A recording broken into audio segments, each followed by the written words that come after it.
आकाशवाणी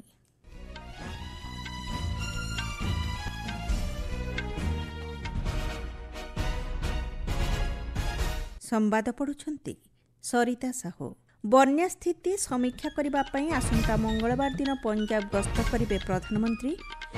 अष्टादश अंतर्जातीय arts science olympiad 2025 रे सफलता हासिल करिथिबा छात्र छात्री को संबर्धित कले साधारण अभियोग और पेंशन राष्ट्रमंत्री। जीएसटी टिकस हार ह्रास जोगु देशर एमएसएमई क्षेत्रर चाहिदा वृद्धि पाइबा सह उपकृत हेबे क्षुद्र व्यवसायी। दक्षिण कोरिया रे अनुष्ठित विश्व तीरचालन प्रतियोगितार पुरुष वर्ग में भारत हासिल कला प्रथम स्वर्ण पदक। एवं Asia cup hockey championship final match रे आउ किछि समय परे भारत और दक्षिण कोरिया मध्य हेबो मुकाबिला। प्रधानमंत्री नरेंद्र मोदी बन्या स्थिति समीक्षा करने आसंता मंगलवार दिन पंजाब गस्तरे जिबे। प्रधानमंत्री बन्यांचल परिदर्शन करने सह प्रभावित लोकों को व्यक्तिगत भाव भेटी समस्त प्रकार सहायता जोगाई देबाकू प्रतिश्रुति देबे बोली आशा करा जाउछि। सामाजिक गणमाध्यम रे पोस्ट करी पंजाब बीजेपी सभापति सुरेश झाकर प्रधानमंत्री गस्त संपर्क में सूचना दैछंती। से कहिसंती बन्या परिस्थिति संपर्क में प्रधानमंत्री अहरह पचारि बुझिबा सह चिंता प्रकट करिसंती। पंजाब लोकमानक सह केंद्र सरकार छिड़ा होइचंती बोली श्री झाकर कहिसंती। आम जलंधर संवाददाता सूचना अनुसार पूर्वरु बन्यांचल गस्तरे केंद्र कृषि मंत्री शिवराज सिंह चौहान आसी समीक्षा करथिले। दुईजणिया केंद्रीय आंत मंत्रणालय दल मध्य बन्या क्षयक्षति संपर्क में सविशेष अनुध्यान करथिबा सूचना मिलिछि। नुआदिल्ली रे साधारण अभियोग और पेंशन राष्ट्रमंत्री डॉ जितेंद्र सिंह अष्टादश अंतर्जातीय आर्ट्स साइंस ओलंपियाड 2025 रे सफलता हासिल करिथिबा छात्र छात्री मानक संबर्धित करिसंती। चीन जिनिंग ठारे गत मासरे अनुष्ठित यह ओलंपियाड प्रतियोगिता रे भारत पक्षरु यह छात्र छात्री माने जोगदी गोटिए स्वर्ण 4टी रौप्य 2टी कांस्य पदक हासिल करने सह अंतर्जातीय भूविज्ञान युव आंदोलन वर्ग में तृतीय स्थान हासिल करथिले। यह अवसर में डॉ सिंह एही युव प्रतिभा को देश पई गर्व और गौरव आनिथिबारु प्रशंसा करथिले। एभली प्रतियोगिता रे अंशग्रहण करी नूतन युवपीढ़ी गत दशंधि मध्य देशर टेक रखिबा सह भारतीय स्टार्टअप आंदोलन रे निजर दक्षता प्रतिपादन करि पारिछंती बोली केंद्रमंत्री कहिसंती।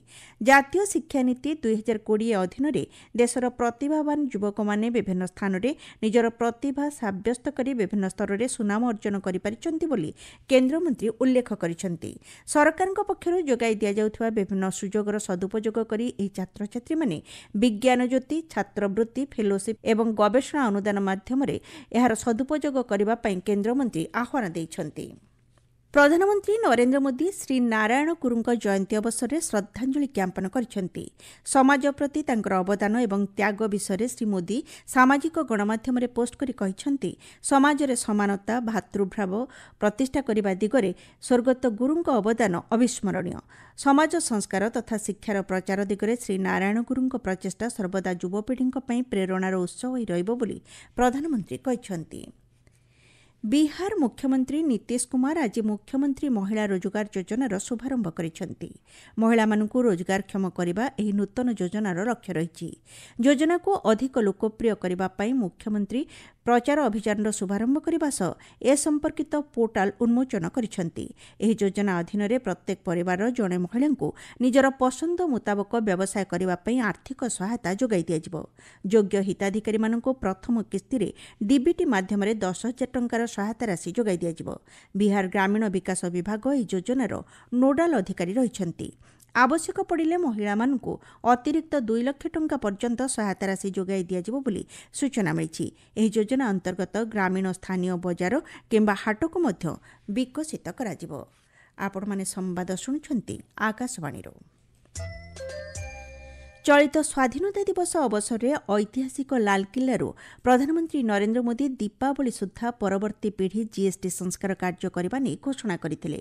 गत बुधवार दिन अनुष्ठित जीएसटी परिषद बैठक में टिकस हार ह्रास करने और व्यावसायिक क्षेत्र को त्वरान्वित करने लक्ष्य नहीं बहु क्षेत्रीय संस्कार करा।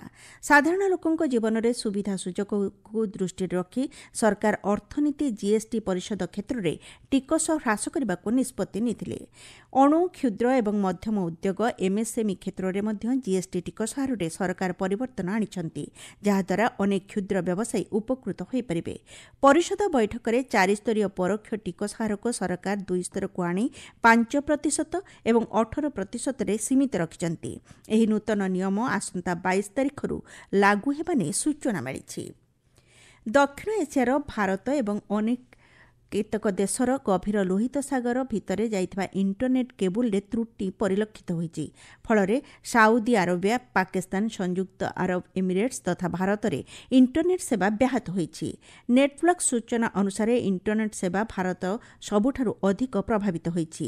ଅନ୍ୟପକ୍ଷରେ ଭାରତୀୟ ଦୂରସଞ୍ଚାର ବିଭାଗ କହିଛି, ଘରୋଇ ଡାଟା ନେଟୱାର୍କରେ ସେଭଳି ପରିସ୍ଥିତିର ସୂଚନା ନାହିଁ। ତେବେ ଏହି ସେବାକୁ ପୁନଃ ସ୍ଥାପିତ କରିବା ପାଇଁ ପ୍ରଚେଷ୍ଟା ଜାରି ରହିଛି ବୋଲି ସୂଚନା ଦିଆଯାଇଛି।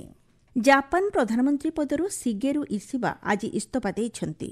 ବର୍ଷେରୁ କମ୍ ସମୟ ପ୍ରଧାନମନ୍ତ୍ରୀ ଭାବେ ଦାୟିତ୍ୱ ନିର୍ବାହ କରି ନିର୍ବାଚନରେ ତାଙ୍କ ଦଳ ଲିବରାଲ ଡେମୋକ୍ରାଟିକ୍ ପାର୍ଟି ଏଲ୍ଡିପି ସଂଖ୍ୟାଗରିଷ୍ଠତା ହାସଲ କରିପାରିନଥିବାରୁ ସେ ଆଜି ଇସ୍ତଫା ଦେଇଛନ୍ତି। ଶ୍ରୀ ଇଶିବା ମଧ୍ୟ ଏଲ୍ଡିପି ଦଳର ଅଧ୍ୟକ୍ଷ ପଦରୁ ଇସ୍ତଫା ଦେଇଥିବା ଗଣମାଧ୍ୟମରେ ସୂଚନା ଦେଇଛନ୍ତି। ଗତ 15 ବର୍ଷ ମଧ୍ୟରେ ପ୍ରଥମ ଥର ପାଇଁ ଏଲ୍ଡିପି ସଂଖ୍ୟାଗରିଷ୍ଠତା ହାସଲ କରିବାରେ ବିଫଳ ହୋଇଛି। ଶ୍ରୀ ଇଶିବା କହିଛନ୍ତି, ଆମେରିକା ସହିତ ହୋଇଥିବା ଶୁଳ୍କ ଚୁକ୍ତିନାମାକୁ ସଠିକ୍ ଭାବେ କାର୍ଯ୍ୟକାରୀ କରିବାକୁ ସେ ପଦକ୍ଷେପ ଗ୍ରହଣ କରିଛନ୍ତି। ତେବେ ପରବର୍ତ୍ତୀ ପ୍ରଧାନମନ୍ତ୍ରୀ ଦାୟିତ୍ୱ ଗ୍ରହଣ କରିବା ପର୍ଯ୍ୟନ୍ତ ଇଶିବା କାର୍ଯ୍ୟକାରୀ ପ୍ରଧାନମନ୍ତ୍ରୀ ଭାବେ ଦାୟିତ୍ୱ ନିର୍ବାହ କରିବେ। ବାଂଲାଦେଶରେ ପ୍ରତିବନ୍ଧିତ ଆୱାମୀ ଲିଗ୍ର ପ୍ରାୟ 1000ରୁ ଊର୍ଦ୍ଧ୍ୱ କାର୍ଯ୍ୟକର୍ତ୍ତା ଆଜି ଢାକାର ସଂସଦ ପରିସର ନିକଟରେ ଦଳ ମୁଖ୍ୟ ଶେଖ୍ ହସିନାଙ୍କୁ ସମର୍ଥନ କରି ସ୍ଲୋଗାନ ଦେଇ ଶୋଭାଯାତ୍ରାରେ ଯାଇଥିଲେ। ରାଲି ମାଧ୍ୟମରେ ରାଜଧାନୀରେ ଆୱାମୀ ଲିଗ୍ ସମର୍ଥକମାନଙ୍କ ଦ୍ୱାରା ବିରୋଧ ପ୍ରଦର୍ଶନ କରାଯାଇଥିଲା। ଗତ ଶୁକ୍ରବାର ଦିନ ପ୍ରାୟ 1000 ଲୋକ ତେଜଗାଁଓଠାରେ ଏକ ରାଲିରେ ସାମିଲ ହୋଇଥିଲେ। ଏକ ସପ୍ତାହ ପୂର୍ବରୁ ଗୁଲିସ୍ତାନରେ ବୈତୁଲ ମୁକରମ ମସଜିଦଠାରେ ଅନେକ ଲୋକ ଏକତ୍ରିତ ହୋଇଥିଲେ। ଶେଖ୍ ହସିନା ଗତବର୍ଷ ଅଗଷ୍ଟ 5 ତାରିଖରେ ଏକ ଜନ ଆନ୍ଦୋଳନ ପରେ ବାଂଲାଦେଶ ଛାଡ଼ି ଚାଲିଯାଇଥିଲେ, ଯେଉଁଥିପାଇଁ ତାଙ୍କୁ ଇସ୍ତଫା ଦେବାକୁ ପଡ଼ିଥିଲା। ଅଗଷ୍ଟ 8 ତାରିଖରେ ଏକ ଅନ୍ତରୀଣ ସରକାର ବାଂଲାଦେଶରେ ଦାୟିତ୍ୱ ନେଇଥିଲେ। ସେବେଠାରୁ ଆୱାମୀ ଲିଗ୍ ଉପରେ ପ୍ରତିବନ୍ଧକ ଲଗାଯିବା ସହ ବରିଷ୍ଠ ନେତାମାନଙ୍କୁ ଗିରଫ କରାଯାଇଥିଲା।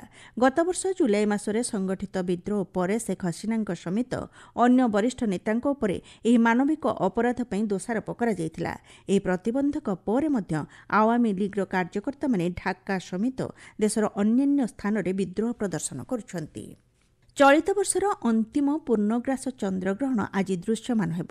ଭାରତୀୟ ସମୟ ଅନୁଯାୟୀ ରାତି 9:58ରୁ ଗ୍ରହଣ ଆରମ୍ଭ ହୋଇ ବିଳମ୍ବିତ ରାତି 1:26ରେ ଶେଷ ହେବ ବୋଲି ଜ୍ୟୋତିର୍ବିଜ୍ଞାନୀମାନେ ମତ ଦେଇଛନ୍ତି।